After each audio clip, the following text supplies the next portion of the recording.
to Diecast Restos.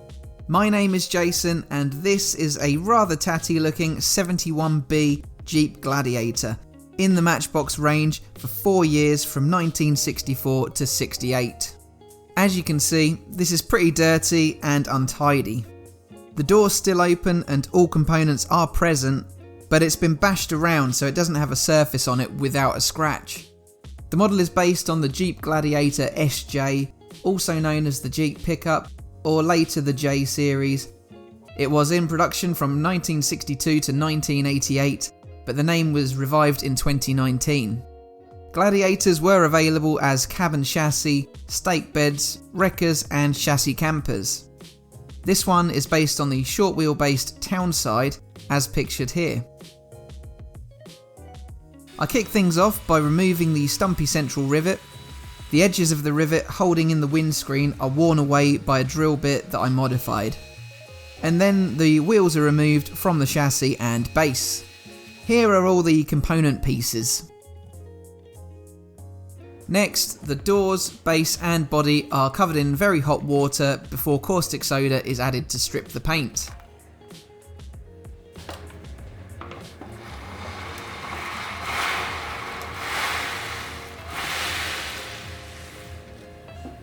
The first gen Gladiator, on which this model is based, was launched for the 1963 model year, sharing its frame and front end with the Jeep Wagoneer.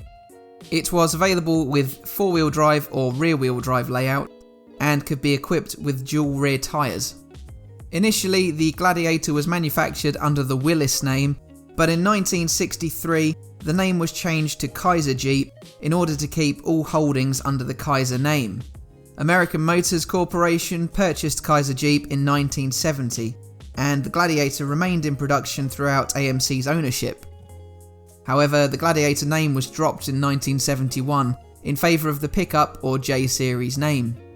Again, it remained in production for another year when Chrysler bought out AMC in 1987.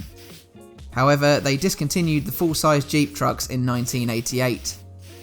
In terms of the Matchbox model, it only came in red. It can be found in numerous shades, but it did initially come with a green plastic interior like this one. Later versions came with a white plastic interior instead. The interior plastic provided suspension to the front wheels and housed the door hinges before this was swapped out to the leaf spring opening method later on. It had silver trim applied to the grille, headlights and the front bumper. So I've just been giving the scruffy black plastic wheels a scrub, and now I'm seeing to the clear plastic windscreen. It had accumulated a lot of dirt around the edges, so it took a bit of elbow grease to clear it off. The interior here was in decent shape though. Now onto the paint. I'm using the remnants of Tamiya TS9 Italian Red.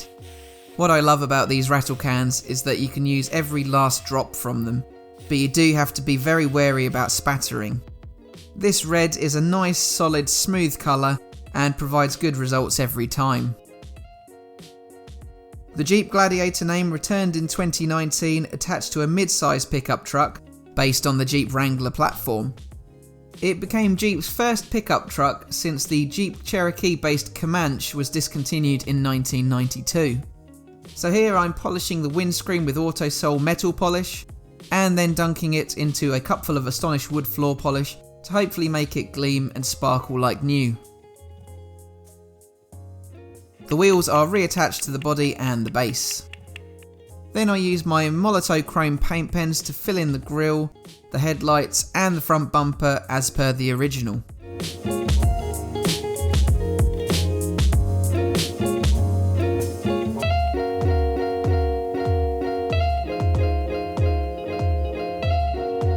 I applied to the full length of the bumper, although in the factory I think the middle was usually left red.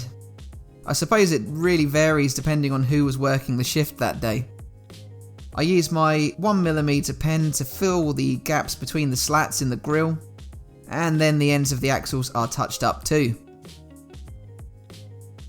These then are the revitalised components ready to be reunited. Firstly, I click the windscreen over the shallow rooftop rivet.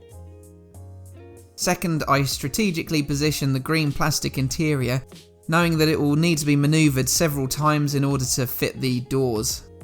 During my reassembly, I can easily see why Lesney opted to use the leaf spring method instead. It's really quite fiddly, and I'd be intrigued to learn how this was done on the factory floor.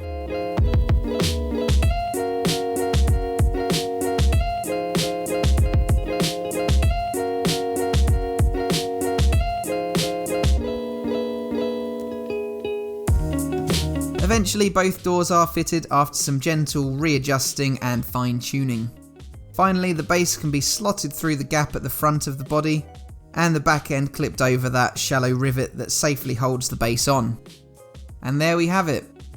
This is the original untidy example of a 71B Jeep Gladiator, a common version with the green interior, at least was the case in Britain. It was missing a lot of the paint and had been very well played with. The tyres were badly scuffed and it was pretty unclean in general, and the windscreen was fairly cloudy as well. So here is what this Gladiator looks like now. Are you not entertained? Are you not entertained? Thanks, Russ. Quite the transformation on this one. It's got a vivid new coat of Italian red, replacing the flaky, blotchy old paint job. The window unit is now transparent, rather than dirty and cloudy, and there are no clumps of dirt and debris in the pickup bed. The interior had a good wash, and the hubs, as well as the grille, headlights and bumper, all received lashings of chrome. The tyres are looking a great deal healthier after a coat of Citadel on their best side too. Let me know your thoughts in the comments below. Don't forget to subscribe and leave a like if you are Entertained! Please. Thanks for watching, and I'll see you again for the next one. Bye for now.